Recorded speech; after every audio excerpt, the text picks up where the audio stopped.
બ્રાહ્મણનું શું કામ કરવાનું બેટા બતાવ્યું? બ્રાહ્મણનું સાચું કામ છે તથાસ્તુ.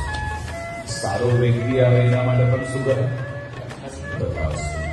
અને ખરાબ વ્યક્તિ આવે એના માટે પણ શું કરે? તથાસ્તુ. બ્રાહ્મણ સામે દુશ્મન આવી જાય, જે દુશ્મન પ્રાર્થના કરે અને બ્રાહ્મણનો જ દુશ્મન છે, ત્યારે બ્રાહ્મણ શું કે? 100% તથાસ્તુ કે મનમાં ગેપ રાખે? ખરેખર તથાસ્તુ જ કહેવું જોઈએ, પણ જો ગેપ રાખી તે બ્રાહ્મણ. આવું આપણને જીવનમાં બ્રહ્મત્વ વિશે કદાચ કોઈ શીખવાડવાવાળું સિદ્ધાર્થમાં કોઈ હોય તે રાવણ છે. જયારે રામચંદ્ર ભગવાનને યુદ્ધ જીતવું છે તો રામેશ્વરની સ્થાપના કરવી છે. રામેશ્વરની જયારે સ્થાપના કરવી છે ત્યારે વિદ્વાનમાંનો વિદ્વાન બ્રાહ્મણ એ સમય કોણ? રાવણ છે. વિદ્વાનમાં વિદ્વાન બ્રાહ્મણ રાવણને બોલાવવામાં આવે છે. લક્ષ્મણ પૂછે છે કે તને ખબર છે આ રામેશ્વરની સ્થાપના શાના માટે કરવાની છે મારે? એટલે રાવણ કહે છે હા મને ખબર છે,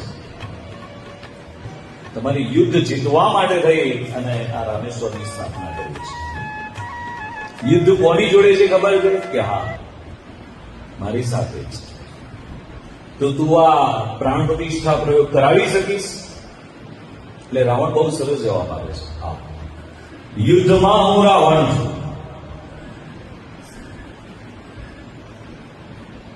અને જયારે કોઈના ત્યાં પૂજા પાઠ કરવા જવું ત્યારે બ્રાહ્મણ છું. ભલે મારો દુશ્મન સામે હોય તો પણ હું શું કરીશ? તથાસ્તુ.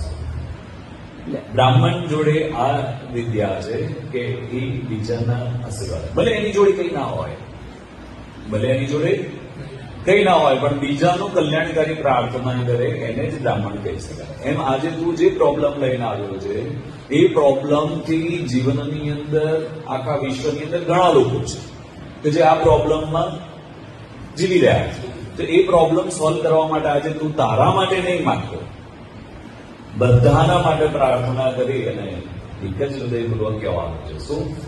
તથાસ્તુ.